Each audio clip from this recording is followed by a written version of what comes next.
कर्म त्यागने से नहीं हृदय शुद्ध कहलाता है। बिना कर्म ना सन्यासी भी सिद्धियों को पाता है। एक क्षण को भी न कोई प्राणी कर्म किए बिन है रहता। प्रकृति जनित गुणों के वश हो कर्म हर कोई करता। नमस्कार। शिमारू एंटरटेनमेंट लिमिटेड के डिवोशनल ऑडियो स्पीकर्स का जो बिजनेस वर्टिकल की टीम है और आज के हमारे स्पेशल पार्टनर लोटस इलेक्ट्रॉनिक्स, आप सभी लोगों का सहे दिल से यहाँ स्वागत करते हैं। आपने आपका कीमती समय देकर हमारे साथ आज जुड़े हैं, इसके लिए आप लोगों का बहुत बहुत धन्यवाद। शिमारू भगवद गीता एक ऑडियो स्पीकर है जो हमारा फ्लैगशिप प्रोडक्ट है और यह स्पीकर हिंदी, इंग्लिश और संस्कृत में है। संस्कृत और हिंदी गाया गया है क्योंकि गीता यानी एक्चुअली एक गीत है, एक सॉन्ग है। तो हमने कोशिश की है, जो आपने अभी स्पीकर्स में सुना, कि हमने गीता को हिंदी में और संस्कृत में गाई है और इंग्लिश में उसका नरेशन है। तो ये पैंडेमिक में भगवद गीता ने हमें इंस्पिरेशन दी कि हम लोगों तक गीता का मैसेज इन वेबिनार्स के थ्रू, जहां एमिनेंट स्पीकर्स को हम लेके आए और आप लोगों से जुड़ाकर हम इन्हें गीता का ज्ञान दे सके। तो आज हमारे साथ होराइजन्स का हमारा ये 9th एडिशन है और 25 दिसंबर को भगवद गीता जयंती है। तो आज हमारे साथ गीता जयंती की स्पेशल एडिशन में हमारे साथ एमिनेंट स्पीकर काजल ओझा वैद्य है। I will be talking about her in just giving a small introduction on her. She is a name to be reckoned with in Gujarati literature and a youth and inspiration, which I completely agree from the bottom of my heart, and inspiration to thousands and thousands of women across the world.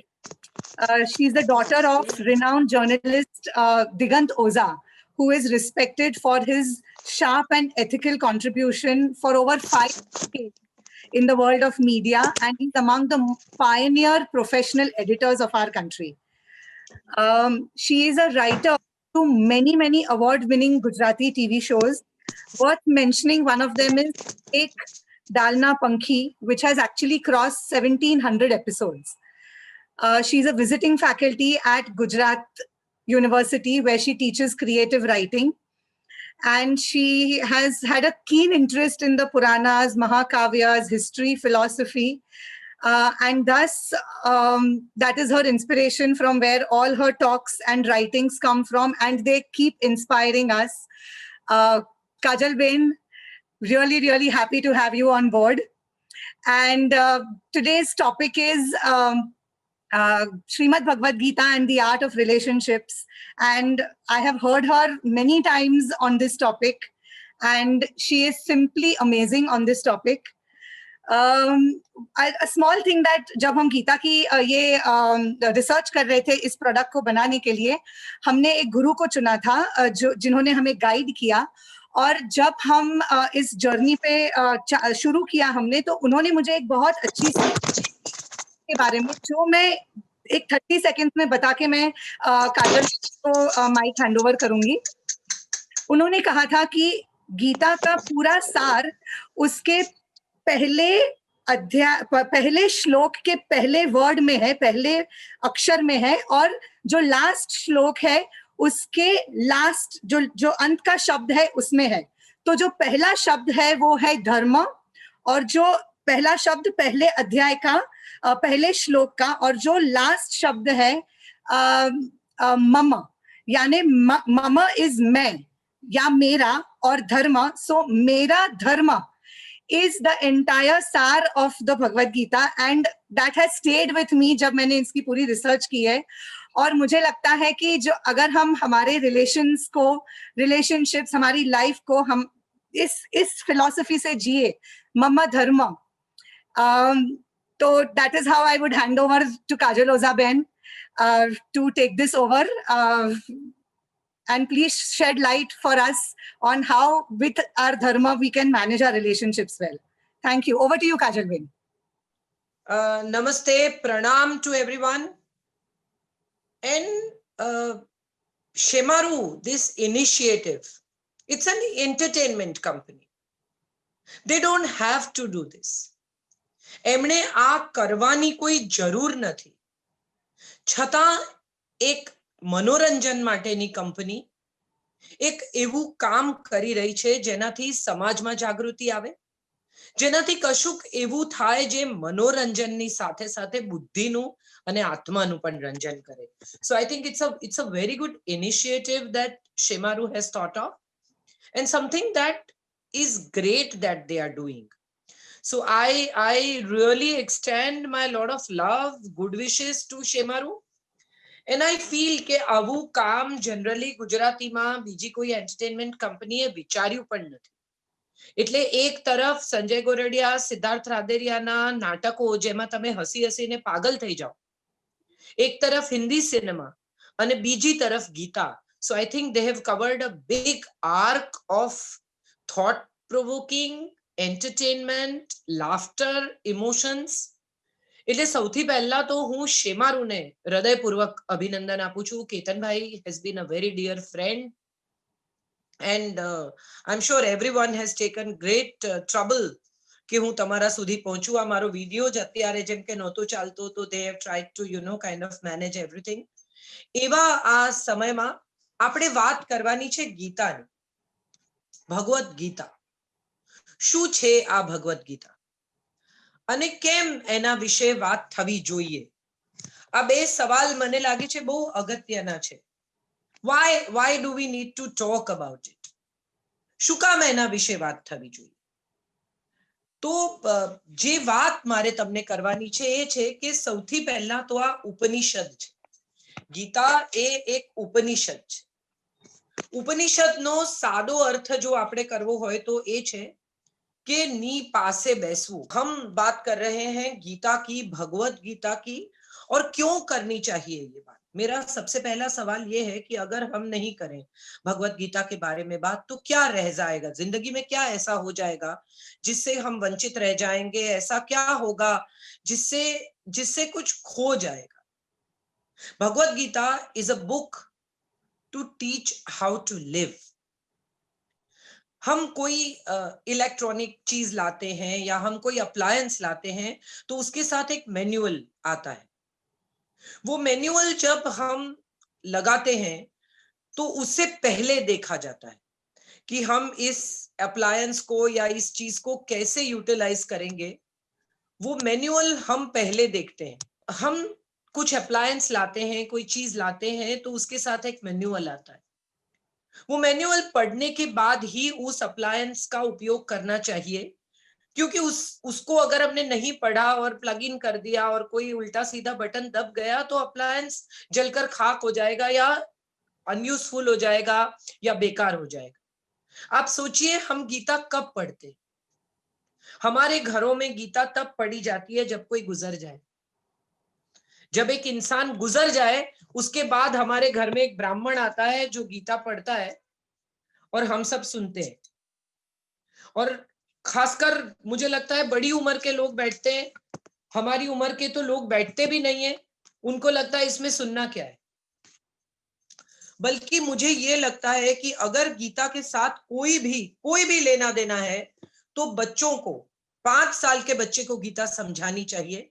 5 साल के बच्चे की उम्र से आपको गीता का ज्ञान देना शुरू करना चाहिए, ताकि उसे पता चले कि जिंदगी में सही क्या है, गलत क्या है.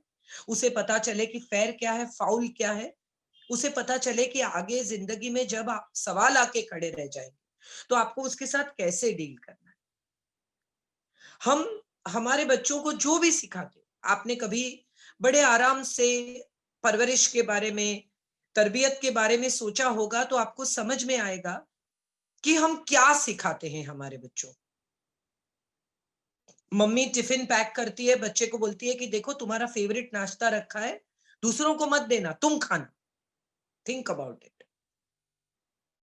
We right from the childhood what we teach is it is for you. Everything is for you. The world is for you. The water is for you. The sunlight is for you. The air is for you. The land is for you. And I think Gita begins from here. 75 questions of Arjun and 620 answers of Krishna. That's what Gita is all about. It's called Bhagavad Gita. The God has said this. ईश्वर के मुख से निकली हुई वाणी भगवद गीता. ये उपनिषद है. उपनिषद का मतलब है के पास बैठना, उसके करीब जाना, उसको समझना, उसको जानना, पहचानना. तो ये भगवत गीता उपनिषद के बारे में हम आज बात करेंगे. 18 अध्याय, 700 से ज्यादा वर्सेस, लेकिन कहीं भी किसी भी धर्म के नाम का जिक्र नहीं है. एक बात कही है, स्वधर्म. स्वधर्म, मुझे जो सही लगे वही मेरा धर्म. जो नॉन वेजिटेरियन खाते हैं उनको लगेगा कि हम सही कर रहे हैं, यही हमारा भोजन है, हम यही खा के बड़े हुए. जो वेजिटेरियन है उनको लगता है कि नहीं नहीं, नॉन वेजिटेरियन नहीं खाना चाहिए. कौन सा धर्म सही है? जो व्यापारी है उसको लगता है कि प्रॉफिट, यही मेरा धर्म है. जो ब्राह्मण है उसको लगता है कि विद्या देना मेरा धर्म है. सच ये है कि ये तो वर्ण व्यवस्था है.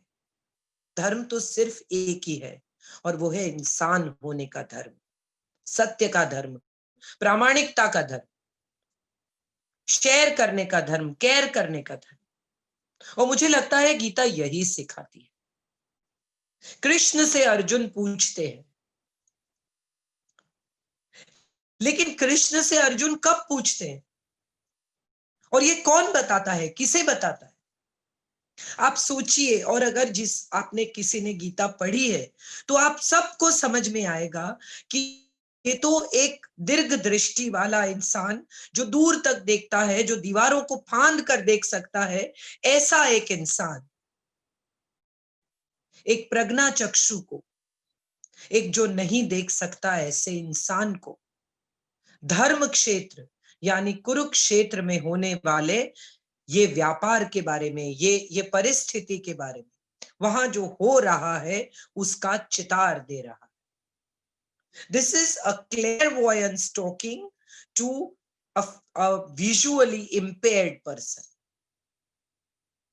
सोचिए, यही गीता है जिसे दीवारों के पार नजर आता है, जिसको आने वाले महीने, साल, दिन नजर आते हैं. वो जिसे कुछ नहीं नजर आता उससे बात कर रहा है. और मुझे लगता है यही गीता है और यही जीवन की गीता है.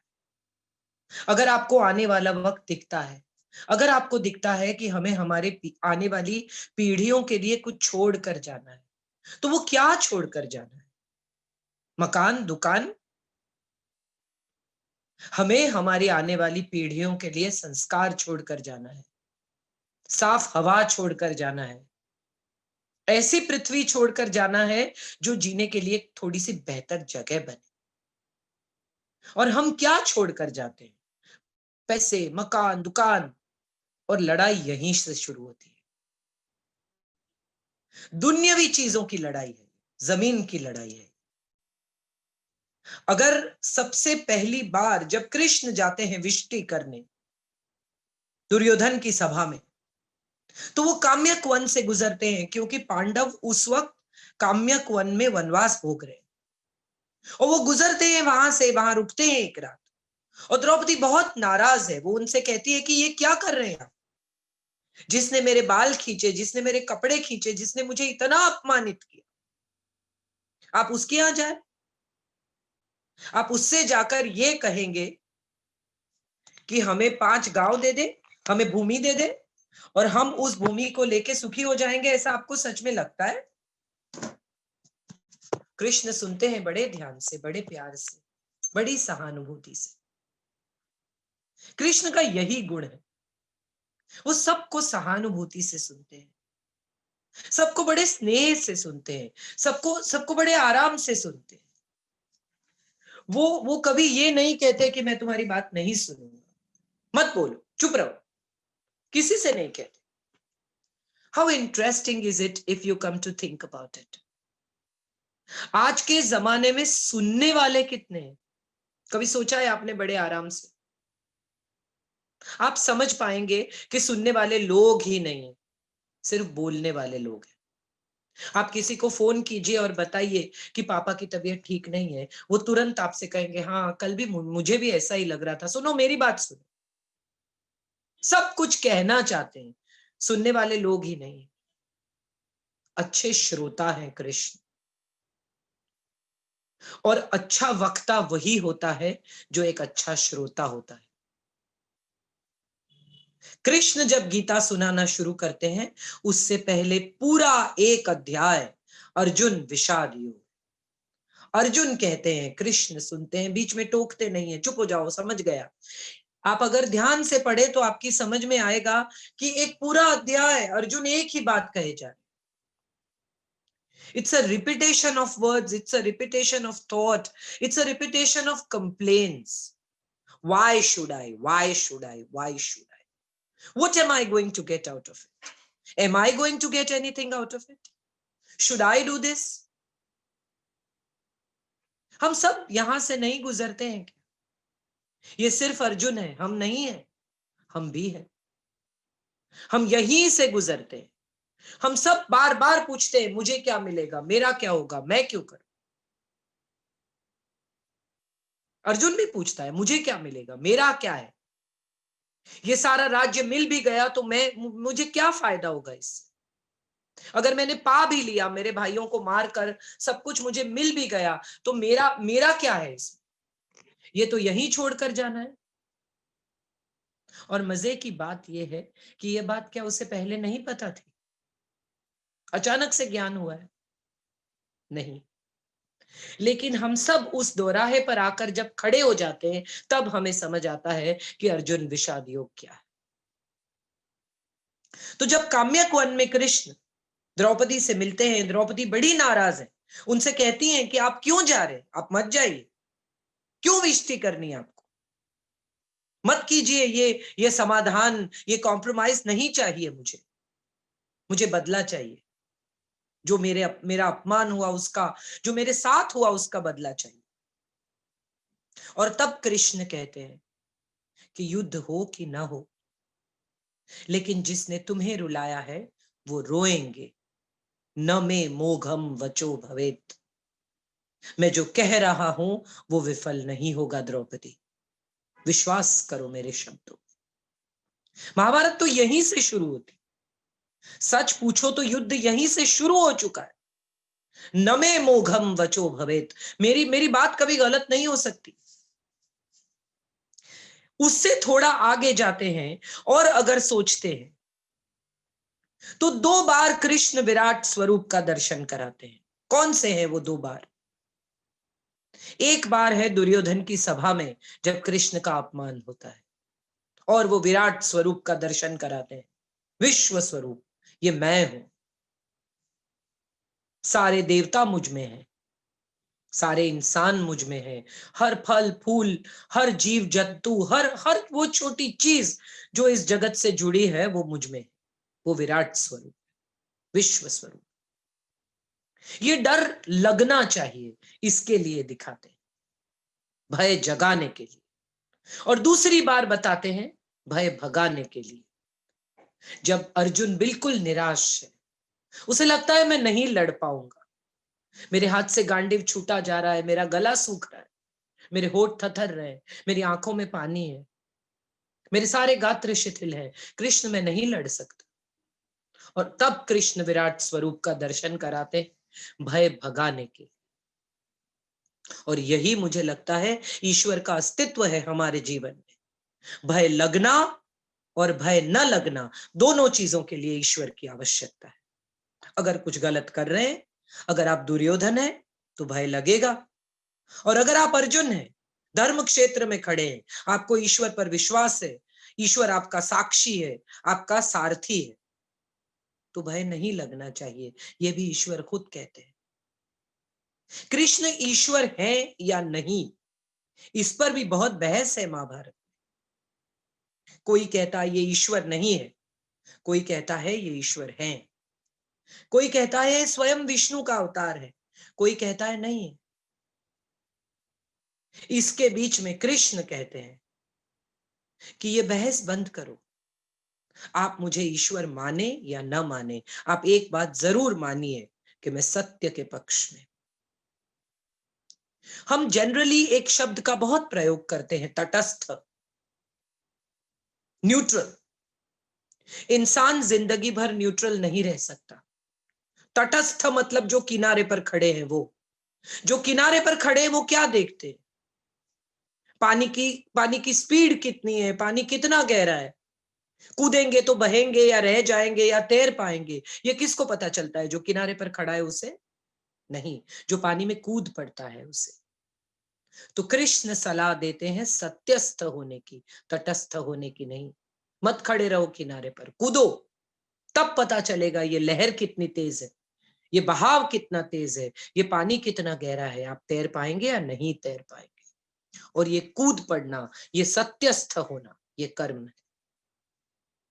इस विश्व का कोई प्राणी बिना कर्म किए नहीं रह सकता। आप सुन रहे हैं वो कर्म है, मैं बोल रही हूं वो कर्म है, विवेक भाई हैंडल कर रहे हैं वो कर्म है, जो कोई भी कुछ भी कर रहा है, मेघना जी जो कर रही है वो भी कर्म है, आदित्य जी मेरे साथ काम कर रहे हैं वो भी कर्म है।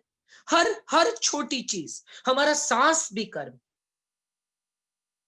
क्योंकि हम जितनी बार सांस लेते हैं, किसी एक जीव के हिस्से का ऑक्सीजन हम अपने लिए यूज कर लेते हैं, ये भी तो कर्म है। और यहां से मेरे हिसाब से गीता शुरू होती। क्या है गीता? क्यों सिखानी चाहिए अपने बच्चे को? ये इसलिए सिखानी चाहिए ताकि हमारा बच्चा बड़ा होकर ये समझ सके कि हम जो कुछ भी खा पी रहे हैं, कर रहे हैं, सांस ले रहे हैं, जी रहे हैं, वो किसी और के हिस्से का है, हमारा नहीं है। तो जितना खाएंगे उतना या तो उगाएंगे या तो कुछ करेंगे ऐसा जिससे उगे। हम जो कर रहे हैं उसको ले रहे हैं तो देना भी पड़ेगा, तब हिसाब बराबर होगा। गीता सिखाती है हिसाब बराबर करना। अकर्म में कोई नहीं जी सकता। हम सब कर्म में जी रहे हैं, और अगर कर्म में जी रहे हैं तो उस कर्म का फल है। सांस है तो उच्छ्वास है। एक बहुत अच्छी बात मैंने सुनी थी कहीं कि एक बच्चा है, वो अपनी बर्थडे पे एक छोटा सा पपी खरीदने जाता है। तो जब वो पपी खरीदने जाता है तो उसके पास थोड़े से पैसे हैं। वो जाके शॉपकीपर से कहता है कि मुझे पपी दिखाइए। तो शॉपकीपर उन्हें पपीज दिखाता है। तो वो बच्चा कहता है कि मेरे पास तो पैसे कम है। शॉपकीपर कहता है कि तो $150 का पपी है। तो बच्चा कहता है मेरे पास तो सिर्फ $78 है। तो शॉपकीपर कहता है कोई बात नहीं, तुम पसंद कर लो, मैं तुम्हें, तुम्हारा बर्थडे है, थोड़े कम पैसे में ही पपी दे दूंगा। तो वो सारे छोटे छोटे पपीज को बुलाता है जो बेचने के लिए आए हैं। उसमें एक पपी है जो थोड़ा सा लंगड़ा है, उसका एक पैर थोड़ा सा छोटा है। वो लड़का उस पपी को पसंद करता है जो थोड़ा सा लंगड़ा है। तो शॉपकीपर है, जो दुकानदार है, वो हंसता है और कहता है कि ऐसा करने की जरूरत नहीं है, तुम्हारे पैसे कम हैं तो तुम्हें जरूरत नहीं है कि तुम ऐसा लंगड़ा पपी चूज करो। कोई बात नहीं, मैं तुम्हें डिस्काउंट पे ये पपी दे रहा हूं, तो no need that you compromise on this, because this puppy will not run with you, it won't play with you, it won't go fetch ball for you, it won't jump. The boy smiles and says, I don't want anybody to run with me, I don't want anybody to go and fetch ball for me. मैं नहीं चाहता कि कोई मेरे साथ भागे दौड़े मेरा बॉल ले आए, मैं चाहता हूं कि कोई मुझे समझे। और जब वो लड़का पैंट उठाता है तो वो शॉपकीपर देखता है कि लड़के को पोलियो है। कृष्ण की कहानियां, कृष्ण की बातें दूसरे इंसान को, सामने वाले को समझने के लिए। He understands And that's why when he understands, he can relate to what you're saying. अभी जब ये कनेक्शन नहीं हो रहा था, आप सोचिए कितना टेंशन हुआ होगा आदित्य भाई को या दूसरों को कि आज अगर ये नहीं हो सकेगा तो क्या होगा। अब ऐसे थोड़े से सैकड़ों लोगों के सामने भी अगर ये टेंशन होती है, तो जब इतनी बड़ी सेना खड़ी है, इतने लोग खड़े, और अर्जुन कहता है मैं नहीं लड़ पाऊंगा, तो कृष्ण को क्या फीलिंग हुई होगी। जिसके कंधे पर इस युद्ध का भार है, जिसके गांडीव पर इस युद्ध का मदार है, वो अगर ये कहता है कि मैं नहीं लड़ पाऊंगा, मुझे नहीं लगता मैं लड़ पाऊंगा, तो सोचिए कृष्ण को क्या हुआ होगा। उसकी जगह कोई दूसरा होता तो थप्पड़ मार देता, चिढ़ जाता, गुस्सा करता। कृष्ण कुछ नहीं करते, सिर्फ सुनते। पूरा पहला अध्याय अर्जुन विषाद योग है, जिसमें अर्जुन बोलते हैं और कृष्ण सुनते। He is a wonderful listener. And he listens to everything that is going on in Arjun's mind. Patiently, peacefully, with complete concern to what he's saying.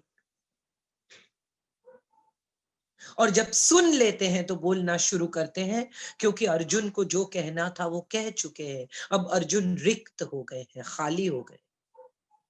हम एक गिलास में भरे हुए पानी में कितना पानी डाल सकते हैं? 2 चम्मच, 5 चम्मच, 10 चम्मच, 20 चम्मच, फिर तो छलक जाएगा। तो अगर कुछ भरना है तो स्वयं को खाली करना पड़ेगा, और वो खाली करने की प्रक्रिया है अर्जुन विषाद योग। He's saying what he wants to. He's kind of empty himself in front of the man whom he trusts, whom he has faith in. कि ये सब करने से क्या होगा कृष्ण? और तब कृष्ण कहते हैं उत्तिष्ठ परंतप जागृत वरान प्राप्य निबोधित। जो तुम्हें मिल चुका है वही तुम्हें पाना है। ये तो डेस्टिन्ड है, ये डिजाइन्ड है, इसमें तुम कुछ कर नहीं रहे हो। ये बहुत इंटरेस्टिंग ट्विस्ट है। या तो हम कर्म कर रहे हैं तो उसके फल की आशा है, या उसके फल के साथ हम जुड़े हैं। मैं अगर झूठ बोलती हूं तो पकड़े जाने का डर है। मैं अगर कुछ अच्छा करती हूं तो मुझे उस अच्छाई का फल मिलने की आशा है, या उस अच्छाई का फल मेरे लिए वेट कर रहा है। मैं कुछ गलत करती हूं तो उस गलती का परिणाम मुझे भोगना है। अगर मैं खून करती हूं तो मुझे सजा मिलनी चाहिए, अगर मैं चोरी करती हूं तो मैं पकड़ी जानी चाहिए, अगर मैं किसी को हेल्प करती हूं तो उस हेल्प का मुझे बदला मिलना चाहिए। तो ये तो मैं करती हूं, तो ये करने के साथ जुड़ा हुआ फल भी मेरा ही है। और दूसरी तरफ कृष्ण कहते हैं कि ये तो डिजाइन है, डेस्टिन्ड है, वरान प्राप्य, ये तो तुम्हें मिल चुका है, ये तो पहले ही तय हो चुका है कि तुम क्या करोगे। तो फिर कर्म कहां आया? क्या है ये कर्म? मैं आपको एक बहुत अच्छी तरह से इस बात को समझाती हूं। अगर आप किसी बैंक में 50,000 रुपए जमा कराते हैं अपने पैन कार्ड के साथ, तो उस पैन कार्ड से जुड़ी इस रकम के आप हकदार हैं। दुनिया में कहीं भी चले जाए, एटीएम से इस विश्व की किसी भी करेंसी में ये 50,000 रुपए आपको मिलने चाहिए, और ये बैंक का वादा है कि आप कहीं भी जाएंगे ये 50,000 रुपए आपके नाम पर मेरे पास जमा है, और आप जब भी मांगेंगे देने का मेरा फर्ज बनता है। लेकिन अगर आप ये कहते कि मैंने जो नोट जमा कराई, जो करेंसी नंबर की नोट, मुझे वही वापस मिलनी चाहिए, तो क्या मिलेगी आपको?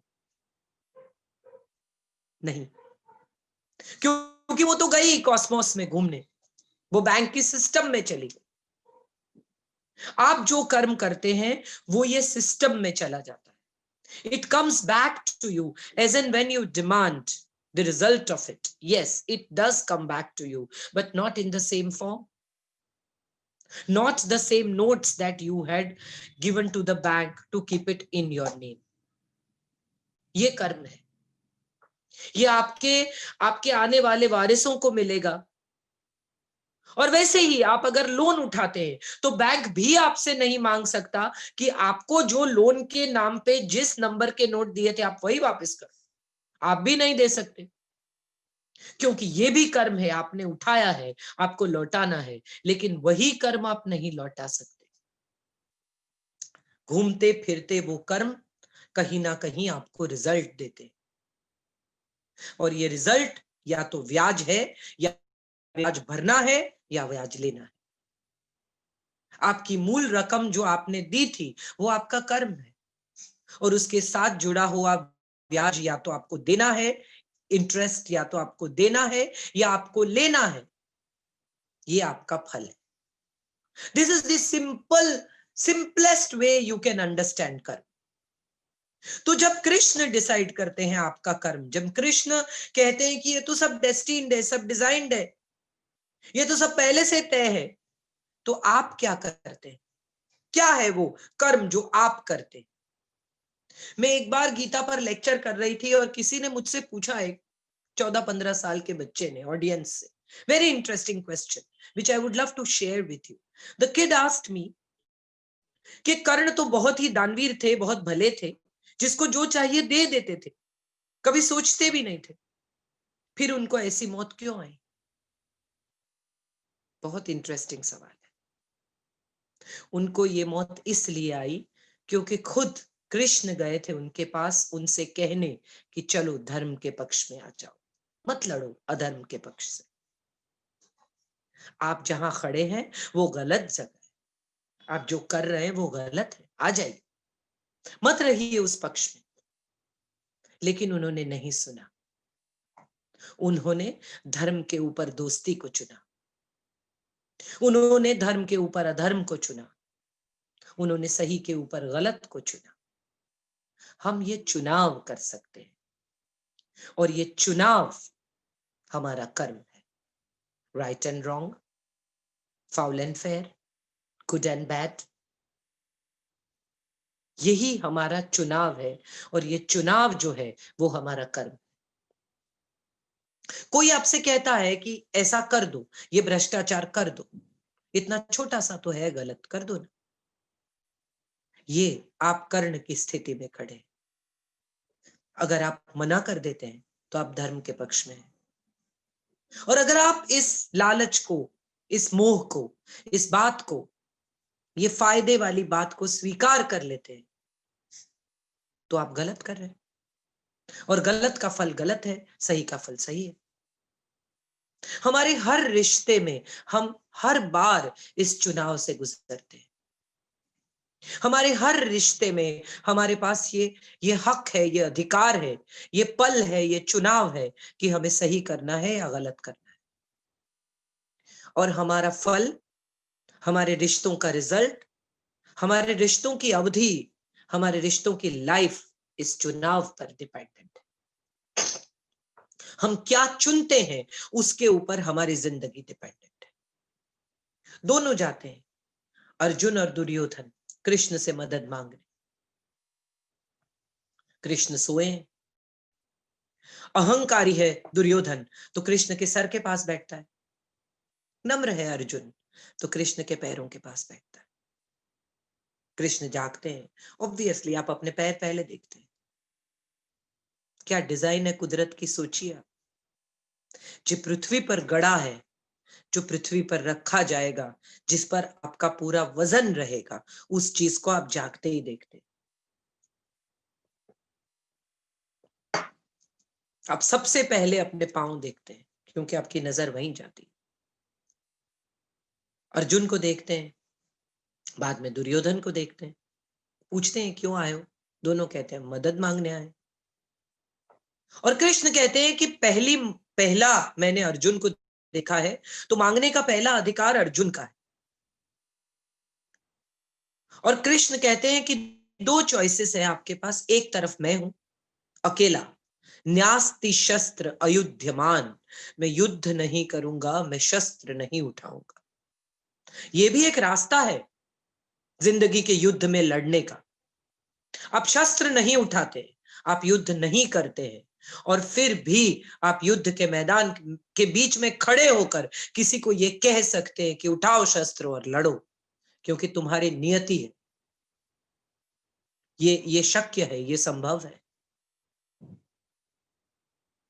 तो कृष्ण कहते हैं कि दो चॉइसेस हैं, एक मैं हूं जो नहीं लड़ूंगा, न्यास्ति शस्त्र अयुध्यमान, और दूसरा है मेरी पूरी सेना, 18 अक्षौहिणी सेना, इतने हजारों लोग, इतने भाले, इतने हाथी, इतने घोड़े, इतने ऊंट, इतने सैनिक, इतने पैदल, सब ले जाओ। एक तरफ सेना, एक तरफ मैं, आप चुनो आपको क्या चाहिए। चुनाव, फिर वही चुनाव आके खड़ा हो गया। तो चुनाव अर्जुन को दिया गया है। चुन सकता था अर्जुन कि भाई सेना दे दो, लड़ने वाले तो वही हैं, आप तो लायबिलिटी हो जाएंगे सर पर, क्या करेंगे आप, बोझ बनेंगे। नहीं, उसने सही चुनाव किया। उसने कहा यत्र कृष्ण स्ततो धर्म, यत्र धर्म स्ततो जय। जहां कृष्ण है वहां धर्म है, और जहां धर्म है वहीं विजय। मुझे तो आपकी जरूरत है, मुझे नहीं चाहिए आपकी सेना वेना। कृष्ण को चुनते हैं। कृष्ण क्या करेंगे? अब आप सोचे तो आपको समझ में आएगा कि लड़ाई जो है ना, वो शस्त्रों से नहीं लड़ी जाती है, वो या तो हिम्मत से लड़ी जाती है या तो दिमाग से लड़ी जाती है। एक भाई साहब बेचारे रात को कहीं जा रहे थे तो लुट गए, उनके बहुत सारी चीजें चली गई। तो किसी ने पूछा क्या क्या गया, तो बोले मेरी वीटी ले ली, मेरी अंगूठी ले ली, मेरे कान के ले लिए जो मैंने कड़ी पहनी थी कान में, मेरे गले की चेन ले ली, मेरी रॉलेक्स घड़ियाल ले ली, और मेरे वॉलेट में जितने पैसे थे सब ले लिए, मेरे क्रेडिट कार्ड ले लिए। तो कोई जो उनको बहुत करीब से जानता था उसने पूछा कि लेकिन आपके पास पिस्तौल भी तो थी। तो वो भाई साहब ने कहा अरे भाई, वो मैंने गर्दन में छुपाई थी तो उसने नहीं देखी, वरना वो भी ले जाती। पिस्तौल होने से नहीं, पिस्तौल चलाने से जीता जाता है। कृष्ण सिखाते हैं ये बात। रिश्तों में पिस्तौल ताननी नहीं है। बार बार आप ये किसी को डराओ कि मैं चला जाऊंगा, मैं छोड़ दूंगा, मैं ये करूंगा, मैं यूं करूंगा, डजंट वर्क। शस्त्र नहीं उठाकर भी युद्ध किया जा सकता है। न्यास्ति शस्त्र युद्धमान, ये कृष्ण है। और जहां कृष्ण है वहां धर्म है, जहां धर्म है वहां जय। ये बहुत सिंपल सी बात। भगवत गीता की एक बहुत खूबसूरत बात यह है कि कृष्ण कहते हैं स्वधर्मे निधनम श्रेयम परधर्मो भयावह।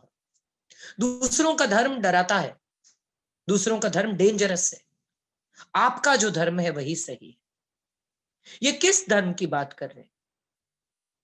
ये इबादत करने की बात कर रहे हैं, हाथ जोड़ने की बात कर रहे हैं, गुरुद्वारा में जाने की बात कर रहे हैं? किस चीज की बात हो रही है? ये कर्मकांड की बात हो रही है, ये यज्ञ की बात हो रही है, ये कड़ा प्रसाद की बात हो रही है, ये मस्जिद में जाकर बंदगी करने की बात हो रही है, काबे तक जाने की बात हो रही है? नहीं, ये बात हो रही है मेरे अंदर के आत्मा से पूछने की, मेरा आत्मा क्या कहता है ये सुनने की। मत पूछो दूसरों से क्या सही है क्या गलत। आपको भी सिखाया गया है क्या सही है क्या गलत। आपको ये चुनने का अधिकार दिया गया है कि क्या सही है क्या गलत। इस अधिकार का इस्तेमाल कीजिए। जो इस अधिकार का इस्तेमाल करता है वही जीतता है, क्योंकि वही स्वधर्म का पालन करता है, और जो स्वधर्म का पालन करता है वही सच्चा है। परधर्मो भयावह। दूसरा क्या सलाह देगा आपको? दुर्योधन ने कहा कर्ण से हम जीतेंगे, ये परधर्म है। स्वधर्म क्या है? नहीं दुर्योधन, तुम गलत हो, अपने भाइयों से भूमि बांट लो, मत लड़ो। अर्जुन से पूछा जाता है क्या बात है, और अर्जुन बताते हैं कि मैं नहीं लड़ सकता। और तब कृष्ण राइज होकर जो सुनाते हैं वो गीता है। लेकिन पूरी गीता रिपोर्टिंग है। संजय सुनाते हैं धृतराष्ट्र को, कृष्ण उवाच अर्जुन उवाच, ये रिपोर्टिंग है। युद्ध भूमि में क्या हो रहा है ये बात संजय धृतराष्ट्र को बताते। ये हम फर्स्ट पर्सन सिंगुलर में नहीं सुन रहे, ये हम थर्ड पर्सन सिंगुलर में सुन रहे हैं। और कभी लॉजिक से सोचें तो समझ में आएगा कि कृष्ण ने कभी अपने मुख से स्व प्रशंसा नहीं की है। मैं कृष्ण कभी नहीं कहा उन्होंने। उन्होंने अर्जुन से कहा, सर्वधर्म परित्याज्य मामेकम शरणम व्रज, सब छोड़कर मेरे शरण में आओ, मेरे चरण में आओ। लेकिन इमीडिएटली क्या कहते हैं? देवासुर संपद में क्या कहते हैं? तुरंत कहते हैं कि पुरुषों में मैं अर्जुन हूं। मतलब ये है कि सब कुछ छोड़ के मेरी शरण में आओ, और जो तुम हो वही मैं हूं। नर और नारायण अलग नहीं है, जो तुम हो वही मैं हूं। ये सोचो कि अगर आपकी जगह भगवान होते तो क्या करते, अगर ईश्वर आपकी जगह होते तो क्या करते? क्षमा करते, प्यार करते, माफ करते, सुनते। वेरी गुड, तो वही कीजिए। यही स्वधर्म है, यही शिक्षा है, और गीता यही सिखाती है। रिश्तों में क्षमा करना, रिश्तों में अच्छे श्रोता बनना, रिश्तों में प्यार करना, क्योंकि ये तो डिजाइन है। आपने अपनी मम्मी चुनी नहीं, आपने अपने बच्चे चुने नहीं, आपने वाइफ चुनी है शायद, लेकिन 10 लोगों को छोड़कर क्यों इसी को चुना है? आपने हस्बैंड चुना है शायद, लेकिन 10 लोग आपके साथ कॉलेज में पढ़ते थे, या आपने 6 लड़के देखे, इसी को क्यों चुना? यहीं जाकर मन ने क्यों कहा कि हाँ इसके साथ जी सकते? क्योंकि ये डिजाइन है, और इस बहुत बड़ी कॉस्मिक डिजाइन के हम बहुत छोटे हिस्से हैं। हमारे पास सिर्फ एक अधिकार है, और वो है चुनाव का अधिकार। सही चुनिए, तब सही फल मिलेगा। मुझे लगता है यही गीता का ज्ञान है, यही गीता की बात है, और यही मैं आप तक ले आई। बहुत बहुत गूढ़ है गीता। जितने लोगों ने गीता पर लिखा, तिलक ने लिखा गीता रहस्य, या शंकराचार्य जी ने भाष्य लिखा, या रजनीश जी ने कहा, ओशो ने गीता दर्शन, या जितने भी लोग, स्वामी सच्चिदानंद जी ने लिखा, बहुत सारे, विवेकानंद ने गीता पर लिखा, विनोबा ने गीता पर अपने प्रवचन दिए, गांधी जी ने अनासक्ति योग पर बात की। और जब गांधी की बात आती है तो मुझे हमेशा ये ख्याल आता है कि ये कैसा योगानुयोग है। आप सोचिए कि एक मोहन जो सौराष्ट्र में पैदा हुआ, जिसका जन्म हुआ सौराष्ट्र में, और उसकी मृत्यु हुई यमुना के किनारे, और दूसरा मोहन जो जिसका जन्म हुआ यमुना के किनारे, और जिसने देह त्याग किया सौराष्ट्र के किनारे पर। दोनों का प्रवास एक दूसरे से विपरीत दिशा में है। दोनों के पास चक्र है, एक के पास सुदर्शन, एक के पास चरखा। दोनों के पास लाठी है, एक चलने के लिए इस्तेमाल करता है, एक गाय चराने के लिए। दोनों अपने वस्त्र से पहचाने जाते हैं, एक पोतड़ी, एक पीतांबर। और दोनों ने सुराज्य की स्थापना की कल्पना की। दोनों ने भीषण रक्तपात देखा। दोनों की जब मृत्यु हुई, वो म्लान थे, दुखी थे, अकेले थे। और फिर भी दोनों ने हमेशा जब भी सोचा, दूसरों के भले के बारे में सोचा। तो मुझे लगता है ये चुनाव इंपॉर्टेंट है। हम आज 5000 साल बाद गीता जयंती की थोड़े दिनों पहले बात कर रहे हैं गीता के बारे में। More than 5,000 years have gone and still we are talking about the same thing. Why? Gandhi को इतने साल गुजर गए, लेकिन हम फिर भी मोहनदास करमचंद गांधी के बारे में, उनके सिद्धांतों के बारे में बात करते हैं, क्योंकि ये इटरनल है, ये ट्रुथ है। और ट्रुथ कभी आज का, कल का, परसों का, आने वाले दिनों का नहीं हो सकता। एक छोटी सी कहानी कहकर मैं अपनी बात पूरी करूंगी, फिर हम Q&A करेंगे। एक मंदिर बन रहा था, बहुत बड़ा। एक राहदारी, एक प्रवासी वहां से गुजर रहा था। उसने पूछा एक आदमी से कि क्या कर रहे हो, क्या बन रहा है? तो उस आदमी ने कहा, अरे यार क्या है, मेरे फैमिली के पेट भरने के लिए पत्थर तोड़ रहा हूं, और क्या करूं? दूसरे से पूछा, वही काम करने वाले दूसरे इंसान से, तुम क्या कर रहे हो? तो बोले, मैं कला मेरी आजमा रहा हूं, पत्थर में से बाकी का पत्थर निकाल के, जो उस पत्थर में छुपी हुई कलाकृति है उसको मैं बाहर निकाल रहा हूं। तीसरे से पूछा, तुम क्या कर रहे हो? तो उसने कहा, मैं भगवान के रहने के लिए घर बना रहा हूं। तीनों एक ही काम कर रहे थे, लेकिन तीनों का नजरिया अलग था बस। तो मुझे लगता है गीता हमें सिखाती है हमारा नजरिया बदलना। हम अपनी दृष्टि बदलें, और मुझे लगता है हम सब बदल देंगे। तो मुझे लगता है मेरी बात यहां खत्म होती है। आप सब में विराजित कृष्ण को, आप सब में विराजित उस तत्व को मैं प्रणाम करती हूँ जो हमें सही चुनना सिखाता है। सुनिए भीतर की आवाज क्या कहती है, और मुझे नहीं लगता आप कभी भी जिंदगी में गलत हो सकते। गीता सिखाती है हमारे भीतर की आवाज को सुनना, स्वधर्म को चुनना, हमारे खुद से, हमारी अंदर से जो बात आती है उसको अगर फॉलो करेंगे तो आप जिंदगी में कभी भी गलत नहीं हो सकते, रिश्तों में कभी भी गलत नहीं हो सकते। ये गीता का आपसे वचन, वादा है आपसे। प्रणाम, मेरी बात यहाँ खत्म।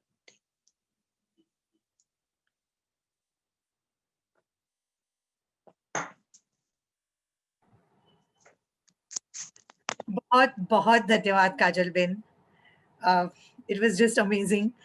एंड मुझे लगता है एटलीस्ट मेरा टेक अवे जो आपने कहा कि जो आपने पहले तो शिमारू के साथ स्टार्ट किया, और जो आपने कहा कि हमें क्यों जरूरत है ये करने की, and we've done it, but you actually also gave the answer that we chose to do it.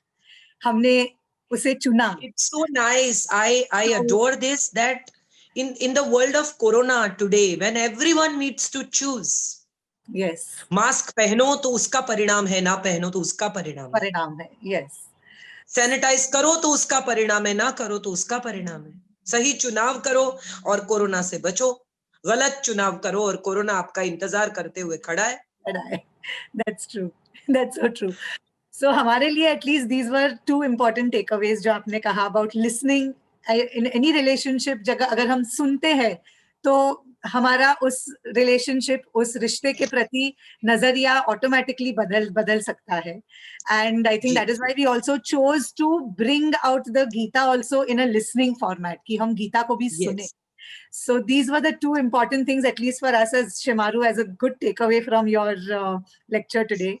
Thank you so much. And over to some questions I will share with you now. Please. Yes.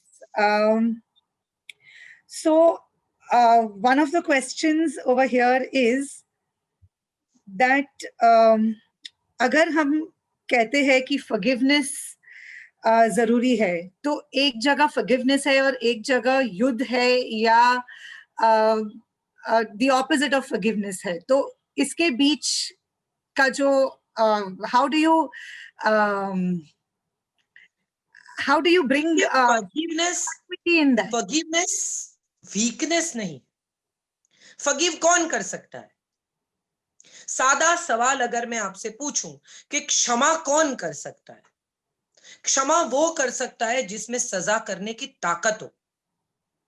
आप 3 foot के हैं और आप 6 foot के आदमी को बोलते हैं कि जाओ जाओ मैं तुमको क्षमा करता हूं, तो आप बेवकूफ है। ये आपकी वीकनेस है, जो आप कह रहे हैं वो आपकी बेवकूफी है। लेकिन अगर आप सजा करने की पूरी ताकत रखते हैं और इसके बाद अगर आप क्षमा करते हैं तो उसे फॉरगिवनेस कहते हैं। With all the rights, all the capacity, everything that you can actually punish the person, but when you don't and you let go that person। आपके घर से चोरी हो गई, आपके ड्राइवर ने चोरी की, वो ड्राइवर आपके साथ 10 सालों से रहा है, उसने पैसे चुराए, क्या करेंगे आप? उसे पुलिस में दे देंगे? आप दे सकते हैं। लेकिन अगर आप ये तय करते हैं कि वो उसे छोड़ने से वो बदल जाएगा, या उसको बहुत जरूरत थी, लाख रुपए शायद आपके लिए इतनी बड़ी रकम नहीं है, लेकिन उसकी मां बीमार थी, उसके पास और कोई ऑप्शन नहीं था, और आप उसको ये समझाते हैं कि आइंदा मत करना और धीरे धीरे चुका देना, मैं तुम्हें क्षमा करता हूं, तो मैं इसको क्षमा कहती हूं। दूसरी बहुत बड़ी बात है अहिंसा की। अहिंसा क्या है?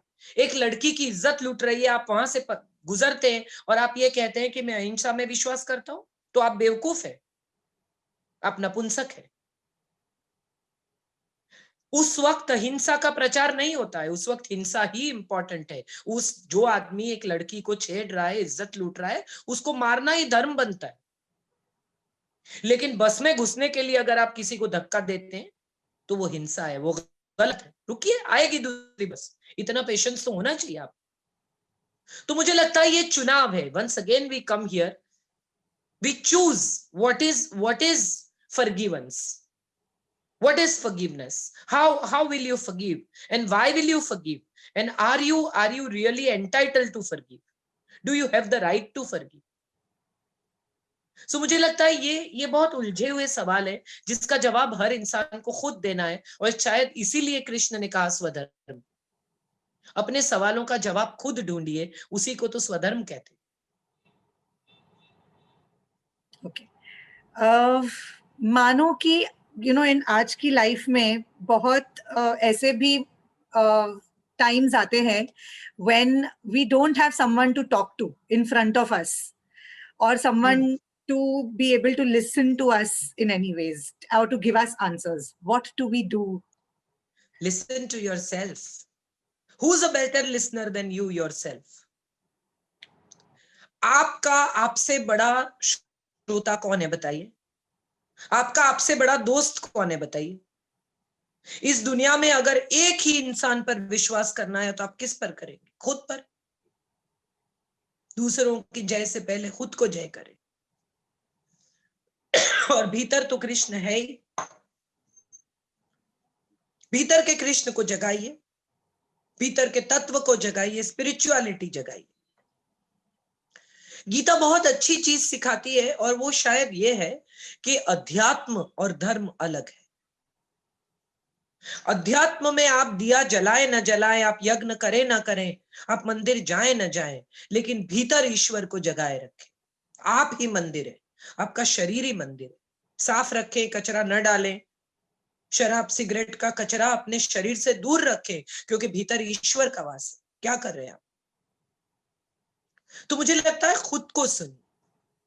अगर कोई नहीं है सुनने वाला तो स्वयं को सुनिए, स्वयं से बात कीजिए, और मुझे लगता है भीतर से जरूर जवाब मिलेगा। अगर आप पूरी श्रद्धा से भीतर किसी ऐसे तत्व से बात कर रहे हैं जो है ऐसा आपका विश्वास होना चाहिए, आपको ये विश्वास होना चाहिए कि कोई है। सबसे मुश्किल बात यह है कि हम भरोसा ही नहीं करते कि अंदर कोई। हमारा प्रॉब्लम ही है, हम बाहर ही ढूंढ रहे, हम मंदिरों में ढूंढ रहे हैं, हम मस्जिदों में ढूंढ रहे हैं, हम गुरुद्वारे में ढूंढ रहे हैं। एक्चुअली वो तो भीतर ही है, अंदर ही है, यही है, इसी वक्त है। मैं जब बोल रही हूं तब भी कहीं बैठकर सुन रहा है। जी Okay. Just I will take one last question. जी प्लीज। Objectivity और emotions, ये दोनों का how do you become objective in relationships and not get carried away with emotions? Emotions is our DNA. इंसान अगर इमोशनल नहीं है तो वो इंसान ही नहीं। फिर वो टेबल है, वो कुर्सी है, वो अलमारी है, कोई फर्क नहीं पड़ता। आप अगर इमोशनल नहीं है तो आपका होना ही क्या है? आपका कोई अस्तित्व ही नहीं है। अस्तित्व का मतलब ही ये है कि आप संवेदनशील हैं, आप इमोशनल हैं, आप चीज को महसूस कर सकते हैं, आप बातों को समझ सकते हैं, आप किसी के साथ सिंपथाइज कर सकते हैं, आप में एम्पैथी है। इसका मतलब ही ये है कि आप इंसान। तो सबसे पहले तो ये समझ लीजिए कि आप इमोशनल हैं तो आप बहुत सद्भागी हैं और आप जिंदा हैं। ये सबसे बड़ी बात। और दूसरी बात यह है कि इमोशनल होना अगर किसी तरह से कुदरत की नेमत है, भगवान की भेंट है, हमारे ऊपर कोई गिफ्ट है, तो बैलेंस इतना ही करना है कि बहना नहीं, वहीं खड़े रहना है और पैरों के नीचे से गुजरते हुए पानी को फील करना है। आप जब अगर आप गए हैं तो किसी समुंदर में आप किनारे पर खड़े हैं, आपके पांव भीग रहे हैं, और उस भीगते हुए पांव के पीछे से जब लहर गुजरती है तो आपको लगता है जमीन पैर के नीचे से हिल रही है, जा रही है, लेकिन आप तो खड़े हैं। ना आप 1 इंच आगे जाते हैं, ना आप 1 इंच पीछे जाते हैं। आपको लगता है नीचे से जमीन चली गई, लेकिन वो जमीन गई नहीं, आप तो खड़े हैं। जमीन चली जाती तो आप अंदर धंस जाते, लेकिन आप धंसे नहीं है। तो ऐसा जब महसूस होता है कि जमीन जा रही है, फिर भी अगर आप वहीं पैर थामे, पैर खोड़ कर खड़े हैं, तो मुझे लगता है कि आप बैलेंस्ड हैं। न कहीं ज्यादा झुकना है, न कहीं ज्यादा रुकना है, और न किसी से कुछ मांगना है। जो मिलता है वो बोनस है, वो प्यार है, वो खुशी है। उसे पाइए, महसूस कीजिए। अगर कोई कुछ नहीं करता है तो उसके पीछे मत दौड़िए। मैंने आपको बैंक के बारे में समझाया कि जरूरी नहीं है कि आपको वही नोट वापस मिले, लेकिन अगर आपने किसी को बारिश में गाड़ी में बिठा लिया है तो आपको कभी भी बारिश में खड़ा नहीं रहना पड़ेगा, ये वचन गीता देती है, मैं नहीं। अगर आपने किसी भूखे को खाना खिलाया है तो आप कभी भी भूखे नहीं सोएंगे, ये वचन आपको गीता देती है। अगर आपने किसी गरीब के, मुश्किल में आए हुए इंसान के, किसी के प्रॉब्लम में आंसू पोंछे हैं तो आप जब रोएंगे कोई आके खड़ा हो जाएगा। जरूरी नहीं कि जिसके आंसू पोंछे हो वही आए, इसको अपेक्षा कहते कि मैंने जिसके आंसू पोंछे वही आए, तो फिर वो अपेक्षा है। लेकिन अगर आपको ये लगता है कि आपने ये कर दिया, बहुत सुंदर शब्द दिया कृष्णार्पण, what a wonderful word it is. मैंने जो किया कृष्णार्पण किया, मेरा सुख, मेरा दुख, मेरी अच्छाई, मेरी बुराई, सब कुछ कृष्णार्पण है। तो इसका मतलब यह है कि कृष्ण को ये सारा as a wholesome treat, as a person मुझे स्वीकार करना पड़ेगा। और जब आप किसी को होलसम स्वीकार करते हैं तो उसमें से बुराई अपने आप छांटने की कोशिश करते हैं। वो बुराई कृष्ण छांटेंगे, मैं क्यों इतनी मेहनत करूं, मैं तो कृष्णार्पण करती हूँ, मैं जो कर रही हूं वो तुम्हारा है, मेरा अच्छा मेरा बुरा, मैंने पाया तो भी तुमने पाया, मैंने खोया तो भी तुमने खोया, मैंने कुछ अचीव किया तो ये तुम्हारी अचीवमेंट है, और अगर मुझे कुछ नहीं मिला तो ये भी तुम्हारी निष्फलता है। अगर मैं खुश हूं तो तुम्हारे कारण हूं, अगर मैं दुखी हूं तो ठीक है, तुमने जो चाहा वही हुआ। मन का हो तो अच्छा, मन का ना हो तो और भी अच्छा, क्योंकि मेरे मन से बेहतर तुम्हारा मन जानता है कि मुझे क्या मिलना चाहिए। तो मुझे लगता है ये अर्पण जो है वो इमोशनल बैलेंस है। जी, great, thank you so much. बहुत बहुत धन्यवाद आप सभी लोगों का हमारे साथ जुड़ने के लिए।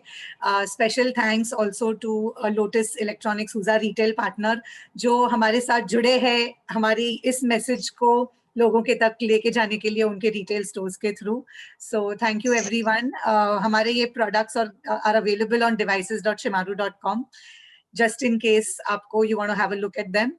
And many thanks to Kajal Bain. We have heard her so many thank you times so much. since a kid. I have been listening to you, Thank so you so it's a pleasure again to be hosting you today. So it's definitely it was one of the best moments of my life. Also, thank you so much. Same here. Thank you so much, Thank Meghna. you. Thank you, Yeah, Aditya bhai. बहुत Thank you, धन्यवाद. everyone. Thank you. Thank you, Ketan bhai. Yeah. Thank you. And thank you, Shemaru, of Yeah, course. Ketan Bhai is there today here. Yes. Thank you so much. Yeah. And thank you, Shemaru. Thank you. Thank you.